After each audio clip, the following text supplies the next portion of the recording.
comenzamos con el seminario de hoy, que es la moral en tiempos de pandemia. Yo me imagino que ustedes están viendo en pantalla el Power que hemos hecho para hacerlo más dinámico y más pedagógico. Primero un poco contarles cuáles son los objetivos de este momento, digamos, de esta charla. Analizar lo que sería para nosotros las características de las sociedades de riesgo. La Organización Mundial de la Salud, ya hace un par de años, definió que las pandemias, en plural, nos estaba refiriendo a esta específicamente, nos coloca a la humanidad en sociedades de riesgo global. A mí me llamó mucho la atención que utilizara ese término, porque más bien proviene del mundo filosófico. Así que hablaremos un poco sobre lo que significa ser una sociedad de riesgo moral. Luego analizaremos la importancia de la moral en el contexto de incertidumbre y de crisis como el que vivimos, y nos preguntaremos, para finalizar, si realmente los postulados de la moral clásica con la que estamos acostumbrados a trabajar alcanza, son suficientes y dan respuesta a todos los desafíos que plantea esta pandemia.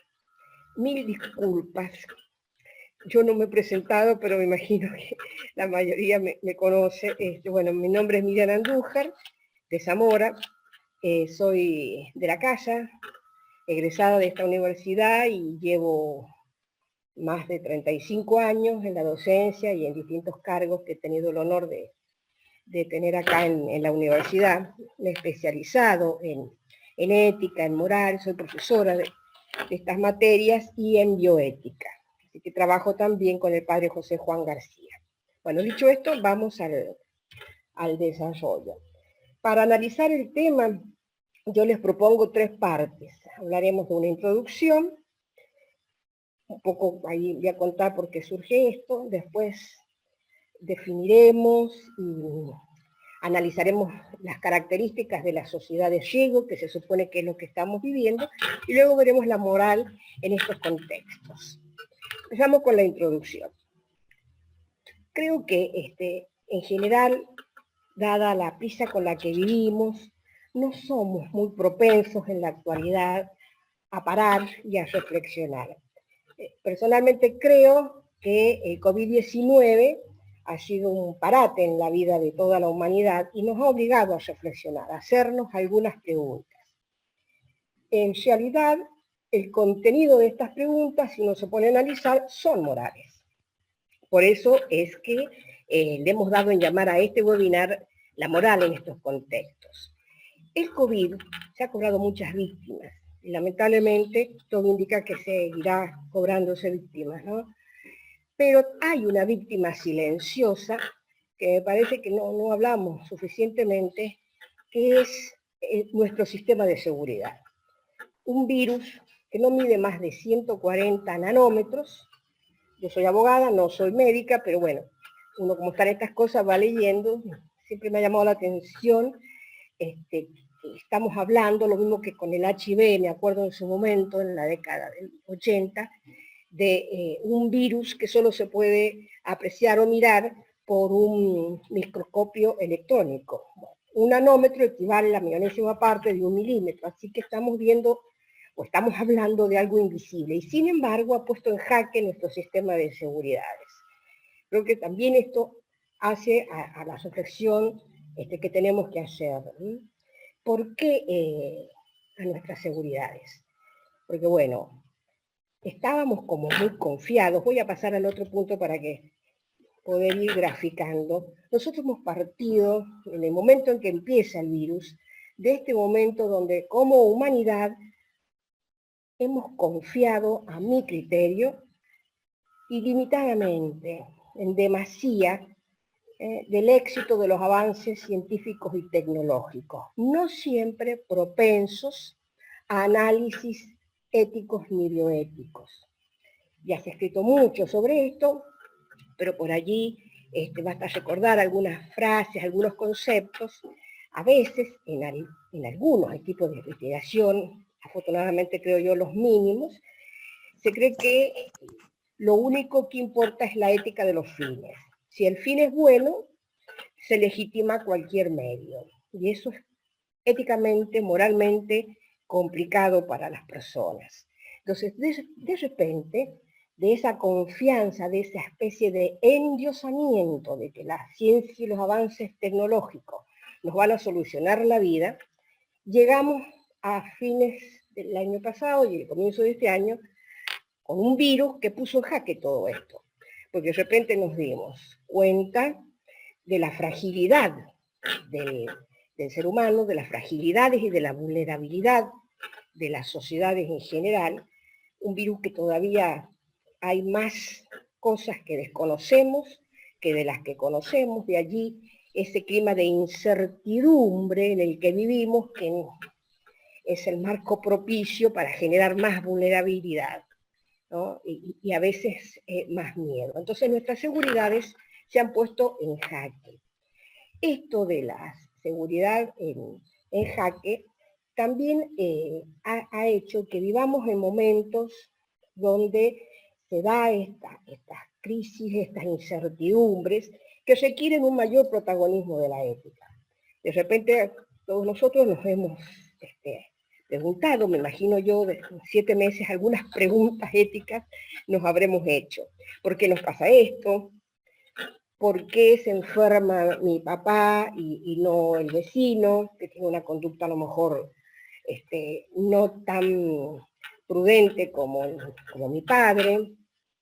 ¿Cómo se debe actuar frente a este virus? ¿Por qué algunos han reaccionado de forma tan poco solidaria? Afortunadamente es minoritario esto, pero todos lo hemos visto. ¿Y por qué en otros hay tanta propensión a actuar con mayor niveles de solidaridad? ¿Cómo debemos responder frente a la limitación de los derechos humanos? ¿Cuál es el juego y la relación entre los derechos individuales y un bien superior, como es el bien común, en este caso la salud pública?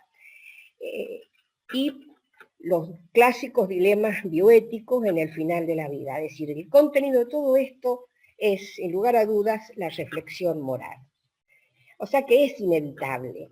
Inevitablemente nos hemos preguntado esto. Lo que yo quiero compartir con ustedes es si los postulados de la moral clásica alcanzan para dar respuesta a estos dilemas o a estos interrogantes. Para empezar y a desandar el tema, como quien va tejiendo con un ovillo de lana, me gustaría hablar un poquitito de las sociedades de riesgo, como para aclarar el debate. ¿Y por qué somos sociedades de riesgo?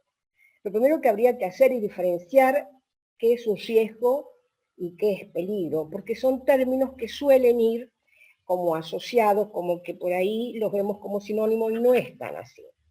En realidad, la sociedad que vivimos actualmente, fruto del COVID-19, se dan estas dos cosas, el peligro y el riesgo. Pero lo más, y valga la redundancia, lo más peligroso en estos momentos es el riesgo, ¿no? El peligro es un acto, es una situación, una fuente, un alimento, por ejemplo, un alimento transgénico, estoy dando solo ejemplos, que tiene potencialidad para causar daño, ya sea en la vida humana, ya sea en la salud, ya sea contaminando el medio ambiente. O puede ser también la suma de todos estos. Tiene potencial para hacer daño. Cuando hablo de riesgo, yo estoy hablando desde otro punto de vista y es más complicado, porque supone que se suman dos elementos. La probabilidad de que un suceso se lleve a cabo, una exposición, algo que pase y que realmente produzca el daño temido, pero también se suma a esto la severidad del peligro, la severidad del daño que va a causar en la vida humana, en la salud física, psíquica y en el medio ambiente. La diferencia, esto lo saben los gestores de riesgo, la diferencia entre ambos es claro porque el peligro, yo describo el peligro, ¿dónde está el peligro? Está, si no tomo precauciones, ya vámonos acostumbrando a este término, en un camino sinuoso donde me están avisando los carteles de que pueda haber derrumbe. Mientras que el riesgo se evalúa. Los gestores de riesgo hacen evaluaciones constantes de riesgos que están sometidas las personas, por ejemplo, en los trabajos. Hay otro concepto de riesgo que me parece más importante para el tiempo también de pandemia, que lo da Peter Sandman. Ya hace rato, en 1993, él entiende que el riesgo es la suma del peligro más la irritación pública.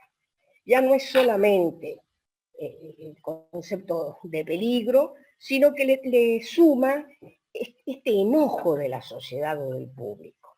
Aquí una cosita corta. Hay riesgos que atemorizan a las personas. En estos momentos, bueno, ya desde hace unos meses, nosotros hemos visto cómo el miedo se ha ido instalando progresivamente, por lo menos en nuestra sociedad. Es cierto que a veces no hay una relación o correlato entre el miedo que siente la persona, esta percepción, con lo que se da en la realidad. Pero igual los gestores del riesgo y los gobiernos, que en estos momentos son los que tienen que gestionar las medidas conducentes, no deberían olvidar la importancia de la irritación pública. Porque cuando hablamos de irritación pública estoy hablando de la ciudadanía. Si la ciudadanía se nos enoja, después es muy difícil generar los consensos para tomar ciertas medidas que pueden por sí solas tener un impacto negativo. Entonces necesitamos que la gente esté bien. Ya vamos a ver de qué depende esto.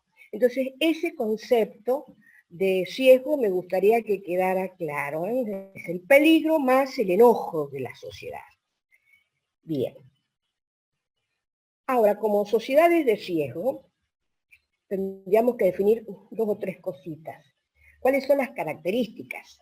Que también lo ha definido la Organización Mundial de la Salud, aunque aquí estoy siguiendo a un filósofo alemán, Ulrich Beck, pero también estas definiciones, ¿no? En una sociedad de riesgo como la que vivimos, y el COVID-19 lo ha puesto en evidencia, el peligro es global.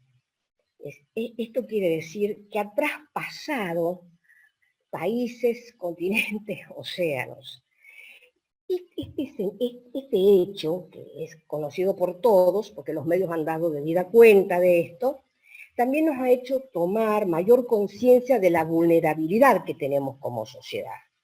Al principio pensábamos que no, nosotros íbamos a resolverlo de otra manera, por el tema de que cuando tuviéramos aquí los picos estaríamos en verano, etc. Bueno, hay tanto de incierto en este coronavirus, ¿no? Pero toda esa incertidumbre también hace que aumente esa conciencia de fragilidad. Y no hay fronteras en la amenaza, porque no solamente nos atraviesa geográficamente a todos, sino que también nos atraviesa social y culturalmente a todos. Por supuesto que hay ciertos sectores, ya que esto tiene que ver más con lo biológico del virus, más afectados, que son los llamados grupos de riesgo. Pero todos estamos expuestos. Para Beck existen 3 clases de riesgos. Los 2 primeros que ustedes están viendo en la pantalla, y esto también es para reflexionar, son debido a las conductas humanas. No se imputan ni a Dios ni a la naturaleza, ¿no? Son los riesgos ambientales, todos también conocemos de esto. El Papa Francisco creo que es un gran gestor en esto de la toma de conciencia del cuidado del medio ambiente. Las armas de destrucción masivas, también con estos efectos que no solamente se producen en la inmediatez del conflicto bélico, sino que en muchos casos los efectos se siguen viendo con los años. Y luego están los riesgos sociosanitarios, donde ubicamos a nuestro coronavirus. Todavía no sabemos, porque la ciencia, con argumentos, es decir, no hay una validación científica del origen. Sí tenemos por allí algunos líderes mundiales que lo asocian a algún país, a otros a los laboratorios. Bueno, me hace acordar mucho del origen del HIV y la lucha que tenía ni acuerdo Francia con Estados Unidos de cuál había sido el origen de todo esto, ¿no? Pero por lo pronto lo dejamos ahí en esa zona de incertidumbre. ¿Cuáles son las consecuencias de estas sociedades de riesgo? Que los daños que produce, en este caso el coronavirus, como venimos diciendo, superan el espacio temporal y el tiempo, son globales, nos afectan a todos y tienden a permanecer. También las noticias dan cuenta de que nos acompañará un tiempo más el virus. En este contexto de incertidumbre, ya lo vamos a desarrollar, un principio clásico de la moral, que es el de causalidad, se ha debilitado. No digo que ha desaparecido, pero sí se ha debilitado. O sea, aquí también hay que plantearse alguna salida. Y bueno, todo esto exige un mayor protagonismo de la moral. La tercera parte tiene que ver justamente con, creo que es el núcleo, cuál sería la moral en estos contextos de pandemia en el que estamos viviendo. Y para eso me pareció interesante recordar lo que sería la moral en tiempos, lo he puesto entre comillas, mis amigos psicólogos me decían, ¿qué es eso de normalidad? ¿Cuál es el concepto de lo normal o de lo anormal? Pero bueno, es un término que está muy, muy usado hoy, ¿no? Volveremos a una normalidad, las nuevas normalidades. La moral en tiempos de normalidad es la moral individual. Yo me voy a hacer referencia a la moral individual. Y aquí recordar un poquito cuáles son esos postulados, porque creo que aquí es donde se ha producido algún temblorcito y no estaría este esquema dando respuesta a los desafíos morales que tenemos en épocas de pandemia. A ver si soy clara. Cuando uno habla de moral, está hablando de, a ver, creo que en la otra Power lo tenía, es la imagen de un hombre que está ante dos caminos. La moral es un camino, diría Aristóteles. Es un camino racional y libre hacia un fin que tiene una oferta de bien para hacernos. El objeto, estos son términos aristotélicos, ¿no? Ya de muchos siglos atrás, pero viene bien recordarlo, porque trae la idea clara de esa propuesta del camino. Y en el camino hay como señales para saber por dónde debe ir uno. Ese es el papel de la moral, esa es la función de la moral, indicarnos por dónde debemos ir. Por supuesto que el ser humano después, en el marco de su deliberación racional y de su libertad, elegirá cuál camino tomar, ¿no? Y se hará, por supuesto, responsable de su decisión. Por eso es la moral individual. En este esquema tradicional, diríamos, el que nos rige día a día y por el cual tomamos decisiones morales todos los días, tenemos un sujeto individual que realiza una acción individual. Por ejemplo, el linchamiento, las cosas, uno no termina de sorprenderse de lo que nos está pasando como sociedad a un presunto violador. La sociedad, tomando, digamos, venganza y la ley por sus propias manos. Bueno, matar, linchar a una persona es el acto individual, ¿no? Es la acción que yo hago. Esa acción tiene un sujeto que lo está haciendo. Esa acción tiene elementos que los sabemos, solamente los traigo a colación para que veamos después cómo todo este edificio empieza a tambalear un poquito, que es el objeto, que es el fin y las circunstancias. Rápidamente, todos sabemos que el objeto es el análisis moral de mi acción. Siempre he tenido lindos debates con mis alumnos porque tienden a confundir el hecho, la acción física, con el objeto moral. Pero bueno, aquí basta saber que cuando hablo de objetos, tengo que pensar que es el análisis desde la moral del hecho que es realizado. El para qué lo he realizado y las cosas, las circunstancias, quiere decir que están girando alrededor del acto. Este esquema, el sujeto individual y la acción individual, implica que hay generalmente un efecto o consecuencia. Yo estoy hablando como estoy hablando de acto humano, se supone que ya ha intervenido la deliberación de la inteligencia y la voluntad, ¿no? La libertad. Entonces es un acto humano. Y de ese acto humano yo me tengo que hacer responsable, esa es la consecuencia del ejercicio de la libertad. Esas consecuencias, aquí es el punto nodal, me parece, de nuestras acciones individuales se dan en la cercanía de mi acto, en los límites del aquí y del ahora. Entonces, yo puedo con mi acto producir daño a este hombre que he linchado, a esta niña que se violó.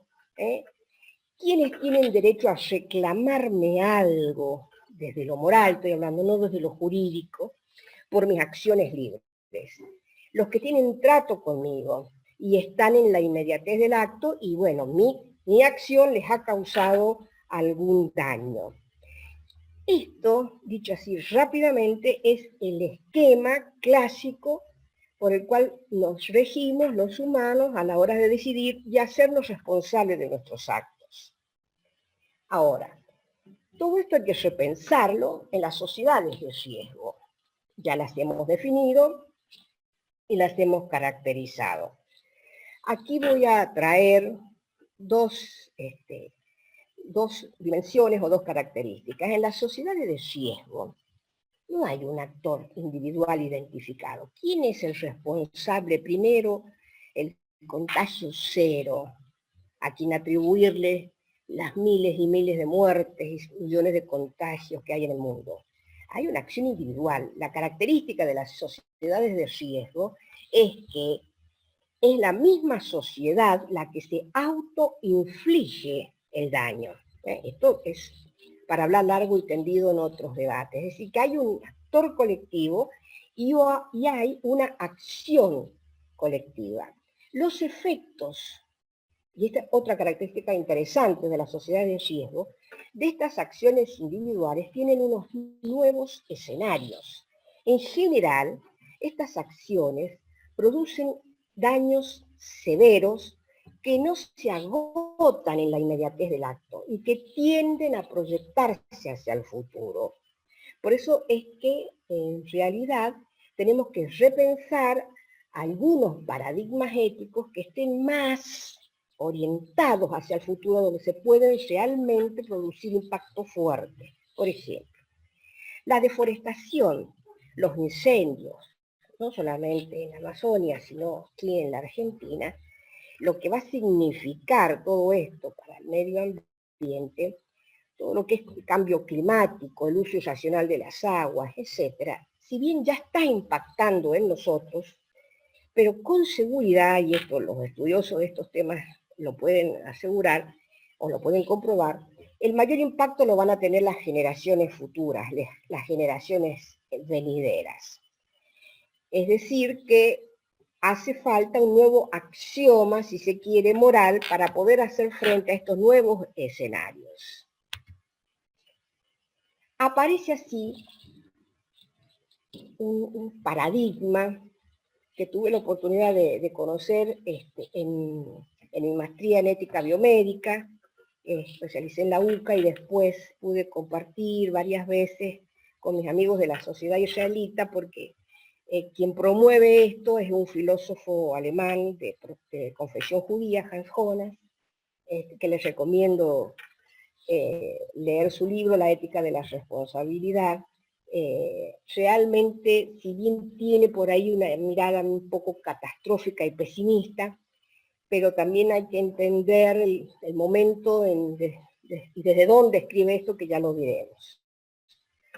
Así que lo que quiero proponerles desde este webinar es que completemos, no que tiremos abajo el esquema de la moral individual, sino que completemos con esta mirada holística hacia el futuro con el principio o los principios de la ética de la responsabilidad. ¿Quién es Hans Jonas? Hans Jonas es un filósofo, como dije, alemán, nacido a principios del siglo XX. Él tiene una experiencia traumática y desde allí escribe muchas cosas, porque vio morir a su madre en Auschwitz. Esto también le lleva a que él participe activamente, se anota como voluntario en la brigada judía del ejército inglés y participa en la Segunda Guerra Mundial. Luego se exilió y muere en la década del 90 en Estados Unidos. Esa es una experiencia que a él lo marcará. Como vamos a hablar de este autor que funda las bases de la ética de la responsabilidad y me parece que fue un pionero y es interesante leerlos en estos momentos de incertidumbre, quiero que repasemos un poquito su filosofía, porque todos, cuando expresamos nuestras opiniones, cuando escribimos, cuando damos clase, nos guste o no nos guste la filosofía o la antropología, todos, cuando decimos algo con aseveración y afirmamos algo, lo estamos diciendo desde un lugar, lo estamos diciendo desde una antropología de base que sustentamos. Y en la antropología y la filosofía que nutre el pensamiento de Jonas es, en primer lugar, el existencialismo. Luego se va a acercar a Kant. Kant, el pensamiento de Kant, lo va a marcar mucho porque él va a hablar del deber que tenemos, fundamentalmente, las sociedades actuales, las generaciones actuales, con nuestros hijos y nuestros nietos, por ejemplo. Pero no me quiero ir porque esto viene después. Su planteo está edificado sobre su propia experiencia de vulnerabilidad. Quien tiene el atrevimiento de negar la Shoah o el Holocausto debería leer un poquito autores que han sido víctimas, testigos, vieron morir sus padres, como para tener un poquito más de fundamento, ¿no? Y no negar algo que ha sido la marca de la humanidad, ¿no? Bien, en este planteo de vulnerabilidad, él se llega a cuestionar los postulados morales. No nos asustemos por lo que cuestiona, porque si uno se asusta de planteos novedosos, nunca avanzamos en el pensamiento. Es cuestión de nutrirse y después cada uno saca sus propias conclusiones. Él cuestiona, pero no cuestiona porque no sea eficaz o porque esté mal, sino porque no alcanzan estos planteos para el momento de crisis y de incertidumbre que vive las sociedades de riesgo, como la nuestra en este momento. Entonces apunta a dos principios básicos de la moral cristiana y la moral kantiana. Y me centro en esto que dice Jonas. El principio de ama a tu prójimo como a ti mismo es muy bueno en estas relaciones con el otro y en la cercanía, en el trato cotidiano, porque como siempre uno reflexiona, los que somos docentes con los alumnos, no tengo que irme al África para ser solidario. Debo empezar con la persona que está cerca. Ese creo que es el mensaje de la preciosa parábola de el buen samaritano, ¿no? ¿Quién es tu prójimo? Bien, pero en estas sociedades, dice este hombre, este filósofo, donde el mayor impacto de lo que yo estoy haciendo o no estoy haciendo, y nos está pasando en esto del coronavirus, tal vez no sea yo, tal vez sea otra persona, tal vez sea en el futuro, tenemos que repensar que no nos alcanza esto. Entonces no alcanza con mirar que esté bien mi prójimo. Cuando digo prójimo estoy hablando de lo cercano, ¿no? Tampoco alcanza, dice él, la máxima kantiana. Acuérdense que Kant edificó todo su pensamiento con imperativos categóricos. Uno de los más bonitos, creo yo, y donde él cierra realmente todo su pensamiento es: no trates nunca al otro, bueno, como al ser humano, como un medio, sino como un fin en sí mismo. Este concepto del ser humano como fin, que puede utilizarse en cualquier discurso que quiera fundamentar y reflotar y destacar la dignidad humana, para este filósofo tampoco alcanzaría, porque siempre estoy hablando de un otro que está aquí conmigo al que tengo que respetar. Por eso habla de no, digamos, tirar abajo esto, sino completarlo. Con esta ética de la responsabilidad que tendría, yo he hecho un resumen, lamento los colores que me han salido, que son de boca, pero bueno, no me he dado cuenta. Los pilares de esta ética de la responsabilidad serían esto. Es una ética que está siempre mirando hacia el futuro. Por esto de que los daños reales se van a dar en otras generaciones.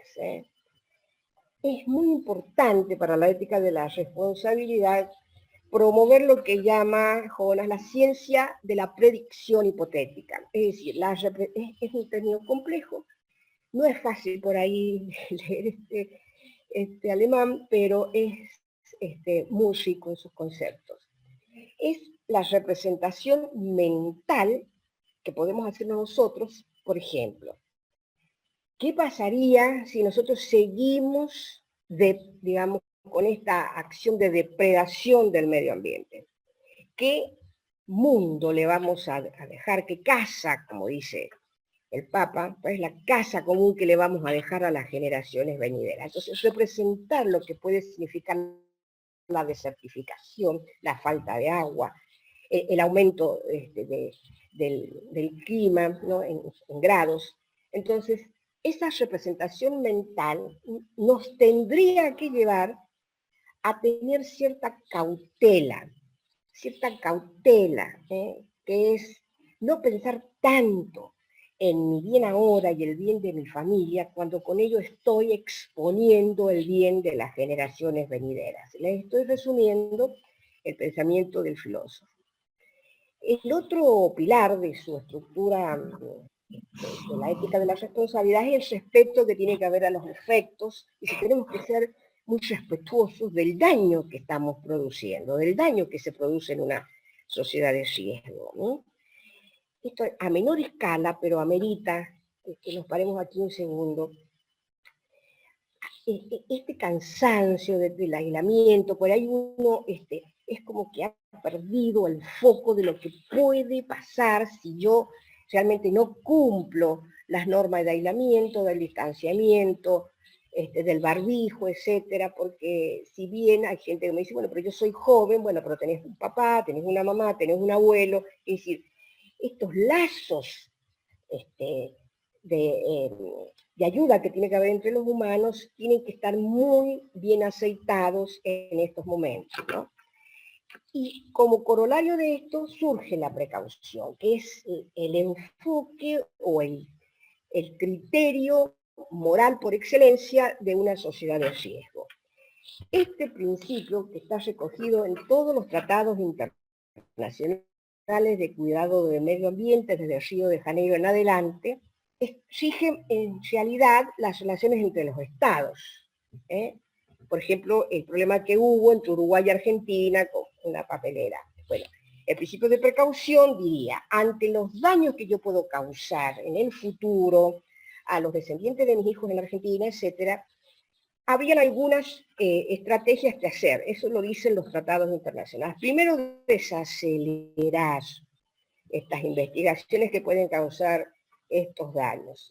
Desacelerar no quiere decir paralizar, sino bajar un cambio, creo entenderlo, ¿no? Porque siempre se acusa que el principio precautorio estaría como deteniendo el crecimiento. No, es tomar conciencia, es hacer más estudios, es tener mayor certidumbre, porque la precaución se mueve en ambientes o en temas donde no hay certidumbre científica sobre los reales efectos que puede producir algo, ¿no? Entonces, por eso es la base de este pensamiento. Acá, para compartir con ustedes y pensando un poco en la propuesta de la ética de la responsabilidad para estas sociedades de riesgo, he puesto una ética, digamos, como quien va ascendiendo, porque concibo las éticas como una escalera, donde uno va creciendo moralmente, ¿no? En 4 escalones, podríamos decir. Se me ocurre que lo primero que tendríamos que hacer como gestores de riesgo, como gobierno, es manejar la irritación pública. ¿Y cómo se maneja la irritación? He usado irritación pública porque es el concepto que hablan los gestores de riesgo. En los manuales de gestión de riesgo aparece este concepto. También podría hablar enojo de ciudadanía. El público, la sociedad, se enoja cuando advierte que no le están diciendo la verdad. Los otros días, un exalumno, un excelente colega, Juan Manuel García Castellón, escribió un artículo muy interesante sobre no nos mientan, decía, ¿no? Sobre la importancia de decir la verdad, sobre todo en estos momentos. No estoy dando, por supuesto, nada, estoy diciendo que en los momentos donde la gente tiende a aumentar el miedo, recuerden que el miedo paraliza, lo puede decir cualquier psicólogo, nosotros tenemos que contar con una información que sea veraz y verdadera. En los tiempos que decida las autoridades, en los momentos, en las formas, pero siempre con la verdad. Una vez leí algo que me quedó grabado y cada vez que puedo lo comparto, ¿no? La palabra es una creación cultural y está creada y está pensada para comunicar. La verdad que comunicar la mentira es destrozar el sentido de la palabra, ¿no? Por eso la palabra tiende a decir la verdad. Cuando nosotros comunicamos la verdad en forma correcta, puede que se diga, bueno, no lo digamos el fin de semana, lo decimos el lunes, y eso forma parte de las decisiones políticas de las distintas instancias, ¿no?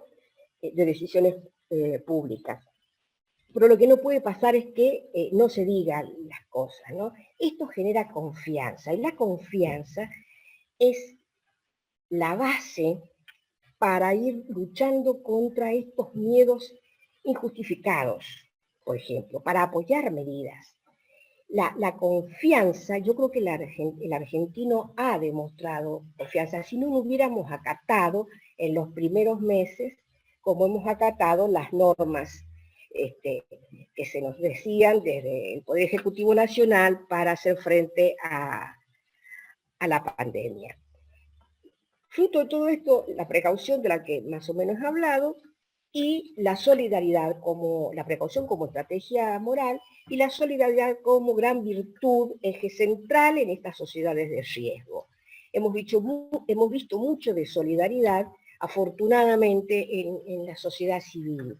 Y también, ¿por qué no?, en distintas áreas del gobierno, con distintos mecanismos que salen a acompañar, a socorrer y a contener situaciones complicadas, porque convengamos que no impacta de la misma manera el COVID-19 en una persona de clase media o media alta que en una persona con escasos recursos, sin casa, o no tiene lo mínimo para higienizarse, ¿no? Entonces también tiene esto de injusto el coronavirus. Escribió un artículo muy interesante en marzo, el 26 de marzo, Ricardo Lorenzetti, sobre eso, ¿no? Muy interesante. Bien. Como para ir cerrando y que nos quede claro de qué estamos hablando, diferenciar lo que es precaución de prevención. En general, los gestores de riesgo, cuando hablan de gestionar riesgo, lo hablan sobre la base de la precaución. Yo creo que en estos momentos deberíamos sumar los dos componentes, ¿eh? La prevención, que es esa actitud anticipatoria de cautela, para evitar ponerme en una situación o exponerme a una situación de riesgo, y la precaución, que en la precaución, la diferencia con la prevención es que lo que cae en la zona de incertidumbre es la gravedad misma del hecho. Por eso es que la gente muchas veces se resiste, porque no hay, en esto hay que ser claro, cuando uno habla de precaución está hablando de actividades donde no está absolutamente comprobado el riesgo. Pero es tan grande el riesgo, dicen los que sería, porque es hipótesis, tan grande el riesgo que bien vale la pena hacer prevención, hacer precaución, desacelerar todo esto que les he dicho. Bien, conclusiones, para así pasar si hay alguna pregunta, como para cerrar algunas ideas. Personalmente creo que son sociedades, en estos momentos son sociedades donde debemos hacer mucho énfasis, tanto en la prevención como en la precaución, como acabo de decir. Todo este esquema de la moral individual debe ser completado con la mirada de la responsabilidad social.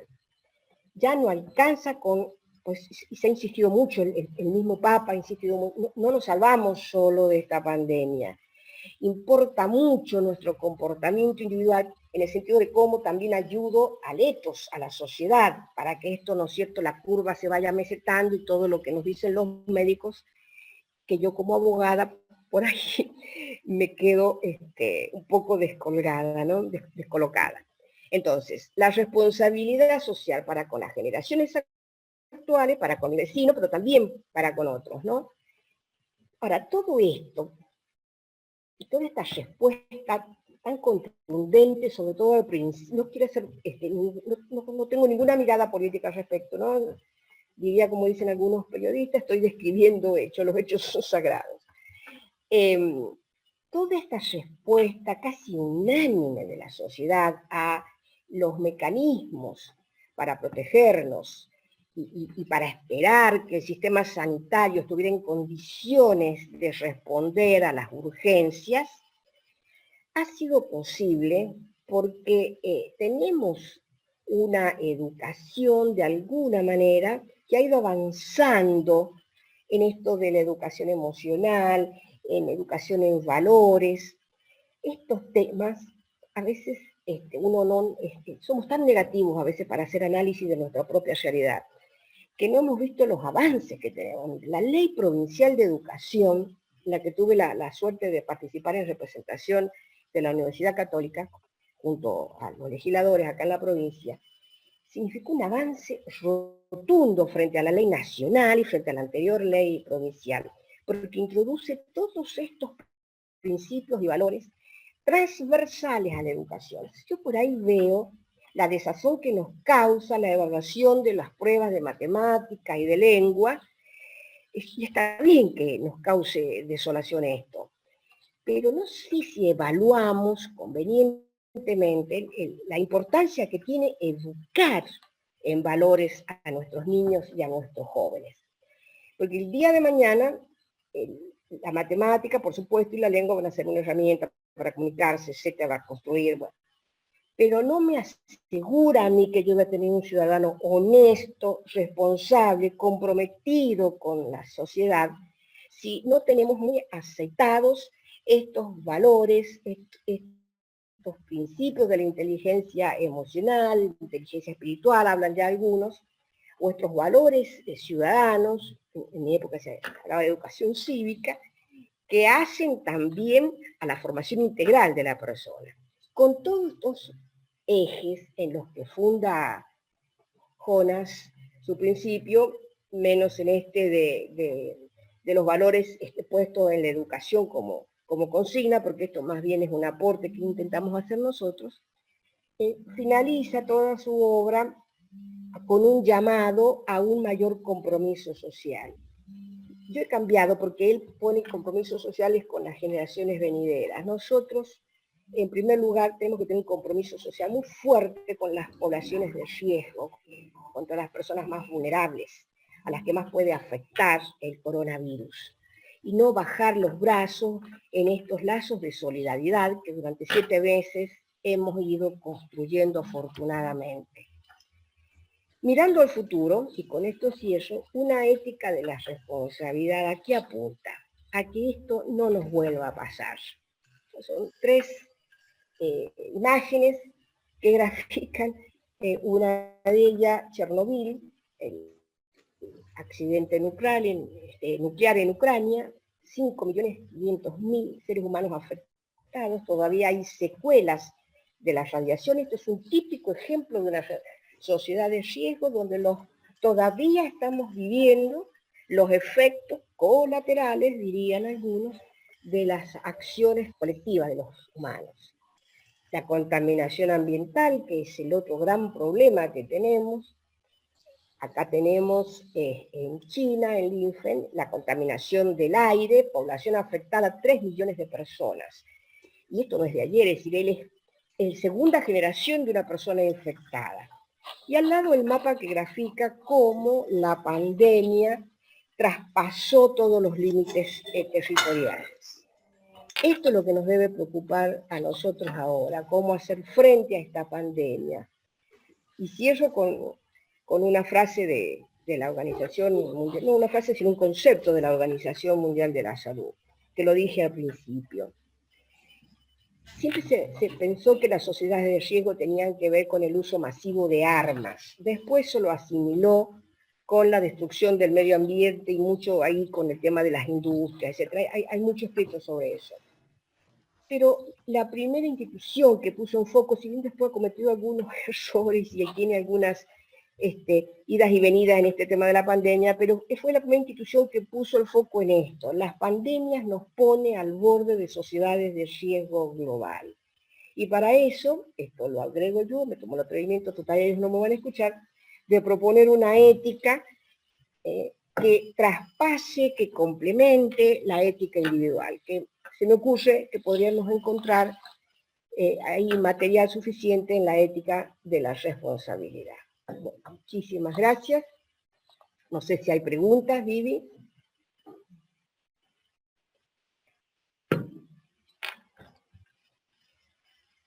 ¿Nadie tiene una duda? A ver. Prendan el micrófono y charlamos. Somos todos amigos. Graciela, y te estoy viendo.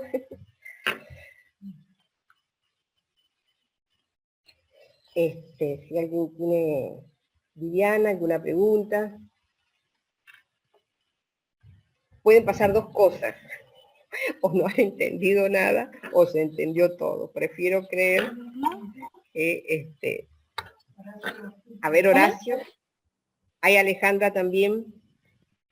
Ya, anotala, Alejandra, anotala en el chat. Horacio, fuerte. Que no la veo la pregunta de Horacio. Bueno, ¿qué tal? Buenas tardes. Hola, Miriam. Hola, Horacio. Mi pregunta es si la responsabilidad ética, la ética de la responsabilidad que propone este autor alemán, sería similar a la responsabilidad social entendida como mirar al otro, ¿no? ¿Cómo qué? Como mirar al otro, en este caso, desde una mirada más holística y más integradora. Me parece que también estos son como nuevos paradigmas que hoy tenemos para incorporar a la cuestión ética y moral. Sí, muy interesante. Patricia de Bellú, que debes conocerla, es una filósofa de la Universidad Austral, que es una joven estudiosa, le hemos traído alguna vez acá a la Facultad de Derecho y de Ciencias Económicas. Ella sabe decir que en sus conferencias y en sus libros, que la responsabilidad social es el nombre nuevo de la ética del siglo XXI, porque está apuntada más a la dimensión social de la persona, por eso se aplica mucho la responsabilidad social en el tema empresarial, por ejemplo. Yo creo que Jonas va más allá de esto, por su experiencia de vulnerabilidad y por su mirada, esto de la holística, de la representación mental, de los efectos de las acciones en generaciones futuras, está dando un paso más adelante. Yo no los asimilaría tanto, pero siempre están dentro del rango de la ética. Gracias. Gracias, Miriam. Alejandra quería preguntar algo. Alejandra. Enciende el micrófono, Alejandra. Encendí el micrófono, vale. Ahí está. Buenas tardes. Buenas tardes. ¿Ahora sí? Ahora sí. El tema de incorporar los valores o incrementar la cantidad de contenidos que se dan en relación a los valores en las currículas de las escuelas, es importante tenerlo dentro de los marcos legales, provinciales y nacionales, porque si no, seguimos corriendo detrás de una cantidad de contenidos que se tienen que alcanzar y no hay suficiente tiempo para hablar sobre participación, democracia, estas cosas que hacen a la solidaridad también. Sí. Entonces sería importante que se maneje desde arriba también, desde abajo y desde arriba. Sí, está bueno lo que aportas. Decirte que en la ley provincial está contemplado y se supone, ¿no?, que tienen que existir espacios curriculares, creo que eso apunta también tu pregunta, espacios curriculares específicos donde uno pueda abordar el tema de la responsabilidad ciudadana, el compromiso, la solidaridad, pero tiene una mirada muy interesante. Por eso digo que la ley provincial nuestra me parece más, ¿cómo decir?, superadora de la Ley Nacional de Educación, porque nuestra ley provincial dice en los primeros artículos, Alejandra, no recuerdo si es el 8 o el 9, que estos valores tienen que ser transversales y estar presentes en la currícula. O sea que cada uno de los docentes debiera ir, eso significa transversalizar los contenidos, ir bajando, trabajando con talleres y con actitudes, porque esto se aprende también desde la actitud que ve el niño, el joven, en los adultos, ¿no es cierto? No sé si he contestado. Está previsto en la ley. El profesor José Cañas escribe en el chat, ¿qué bibliografías puedes recomendar para profundizar en la ética de la responsabilidad? Yo me he concentrado en Jonas, en Hans Jonas. José, no te veo, José, pero por ahí estará. La ética de la responsabilidad, porque en realidad él es el que comienza a hablar de esto y lo desarrolla. Podés completar la mirada que él tiene con un filósofo un poco más moderno, también alemán, que creo que lo he mencionado, que es Ulrich Beck, que habla sobre los peligros globales en la era global. Creo que Beck vive todavía, anda por ahí dando conferencias. No es tan grande, tiene creo que 10 años más que yo, así que es relativamente joven. Está dando conferencias, o daba conferencias antes de la pandemia por todo el mundo, y se complementa su visión, si bien por ahí mezcla algunas cosas, pero se puede complementar la ética de la responsabilidad con lo que él enseña de cómo una sociedad debe prepararse para afrontar riesgos globales. Peter Sandman, también que te he citado, son autores que ya vienen hablando hay gente que está hablando desde fines del 80 sobre la ética de la responsabilidad y las sociedades de riesgo global. José.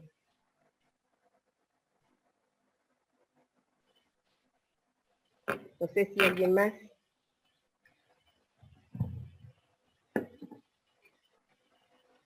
José, ¿estás ahí?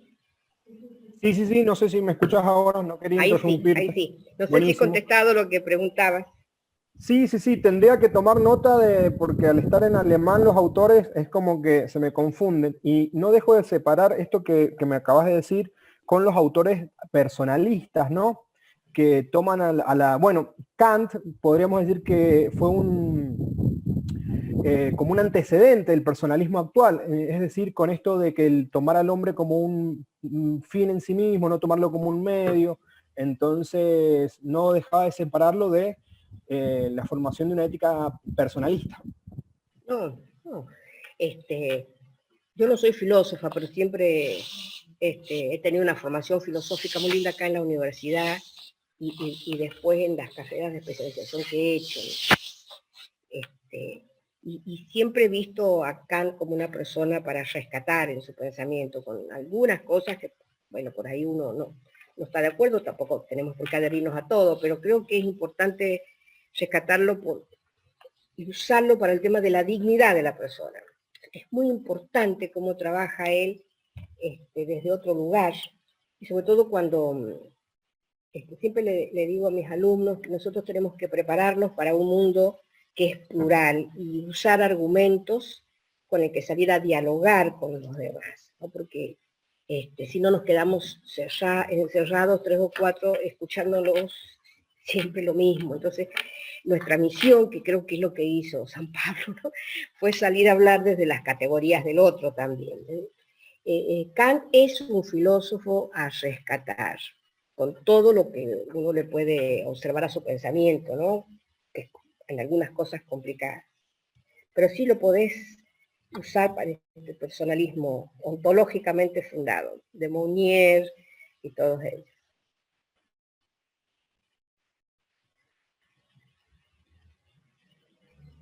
Gracias, Miriam, respondiste muy bien.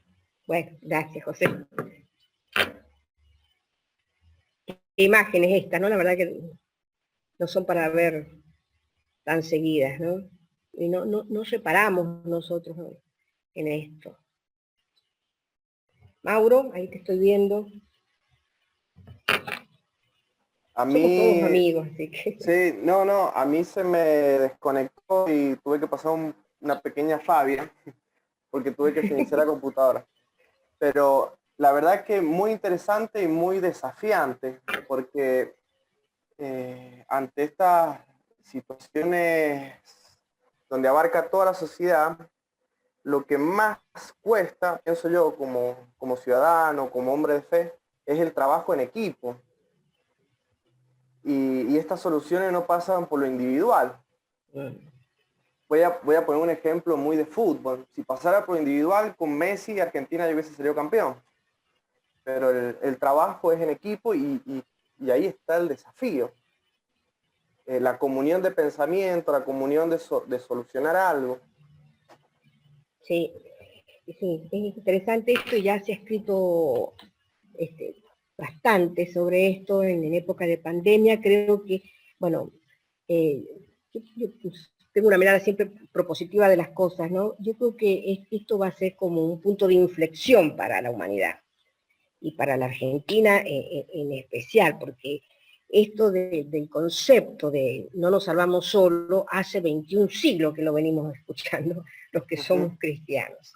Pero a la hora de ponerlo en práctica es como complicado. Entonces nos ha tenido que venir un virus. Y a mí me llama la atención, ¿no? La soberbia que tenemos los humanos y cómo una cosita que no la podemos ver nos ha puesto en jaque. Así que es interesante esto de rescatar la importancia de los trabajos en equipo e interdisciplinarios en el ámbito de la educación. Sí. Bien, Graciela Rodríguez pone en el chat: la irritabilidad pública la contenemos con la verdad y la coherencia e integridad de los dirigentes.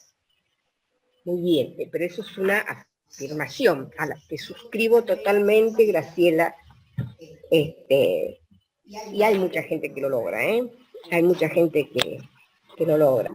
No, perdón. Yo creo que por ahí... Ahí Graciela va a aclarar algo. A ver, Graciela, ahí te veo. Sí, o sea, la afirmación es que la contenemos por la verdad. El signo de pregunta Sí. lo puse respecto de la coherencia e integridad de los dirigentes. ¿Qué rol juega acá en esta contención de esta irritabilidad? Mira, te voy a contestar con una anécdota. ¿Puede ser, Graciela? Si nos ponemos un poco de chispa en esta tarde sanjuanina calurosa. Yo tengo 2 hijos. El más chico me hizo ver en una anécdota y una respuesta la importancia de ser coherentes. Era chiquito. Alguna vez, ustedes lo habrán hecho, no quiero quedarme sola en la jugada, uno no quiere atender el teléfono. Puede ser el fijo. Eran las épocas no había celular. Entonces, mamá era chico, me dice, te llama no sé quién. Uno, decirle que no estoy, decirle, no me gusta mucho hablar por teléfono. Decirle que no estoy, decirle que no estoy. Entonces, dice que no sé cómo contestó, pero no mintió. Yo, por supuesto que después tuvimos una conversación. Entonces, él me dice, a su edad, que no me acuerdo cuántos años era, que yo siempre le había enseñado que había que decir la verdad, ¿no? Entonces, se nos nota la contradicción. Nadie puede escapar de la mirada del otro. Uno puede tener un discurso muy bien armado. Por ejemplo, se me ocurre en este momento, yo puedo recitar y decir y tener una gran oratoria hablando de que soy una persona pacificadora, de que he venido a tender puentes, de que soy no sé qué en esta institución, que es la universidad, en una empresa, en un gremio, etcétera, pero tengo gestos violentos para con mis empleados, para gestos con mujeres, descortesías. La gente no termina creyendo. Es decir que, para ser más clara, si la verdad que tiene que ver con la verdad objetiva, con lo que se da, no está acompañada de la veracidad que se da en el sujeto, que es lo subjetivo, no sirve de nada. Por eso es importantísimo que el que comunica sea en estos temas, sea un referente, también un referente no solo científico, sino un referente moral de lo que está comunicando. Porque si no se genera desconfianza. la gente tiende a tener más miedo, más desconfianza, y es muy difícil después lograr que cumplan las medidas que vos les querés pedir. Por eso es muy importante eso que estás diciendo, que tiene que ver con la integridad moral de nuestros dirigentes. Marcelo Carrizo pregunta, ¿la falta de ética lleva a una cultura del todo se vale? Marcelo, no te veo. Buenas tardes. No sé si te entendí bien, porque si la falta de ética, a ver, Marcelo, ¿estás ahí para que la repitas? ¿La falta de ética lleva a una cultura del todo se vale? Y sí. Yo diría que no solamente la falta de ética, el relativismo ético ya te lleva al todo vale. No hace falta no tener nada de ética. El solo hecho de que y ha calado muy hondo el relativismo moral en nuestra sociedad, mucho más de lo que uno piensa. Los que están aquí, la mayoría son docentes y se darán cuenta cuando uno plantea ciertos debates en el aula, cómo el relativismo moral ha cruzado a las generaciones más jóvenes. Es fruto, el sálvese quien pueda, o la ética de los fines, que justifica cualquier medio, es fruto de esto que estamos hablando, sí, de la falta de ética y del relativismo ético. Diría, Humanevites son frutos del mismo árbol.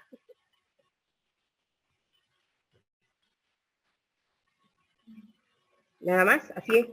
Graciela, no sé, está levantando la mano. No. Ah, gracias. Bueno, muchísimas gracias. Si no hay otra pregunta, Vivi, ¿no? Bueno, agradecer a todos ustedes que están, son amigos, y esto lo podríamos haber hecho en un curso, en un aula chiquita, en una parroquia, en la sociedad israelita, tomando unos mates y un cafecito, pero bueno, la vida nos ha obligado a esto, que seguramente algo bueno va a salir. Por lo pronto yo ya sé apagar y prender la computadora, así que algo positivo ha traído. Muchísimas gracias, gente, y los esperamos. No se pierdan el viernes que viene la charla, no solamente experiencial, sino también desde su conocimiento, porque es profesor de ética médica en la Facultad de Medicina de la Católica, de Miguelito Quiroga Barragán, un amigo de la casa. Gracias.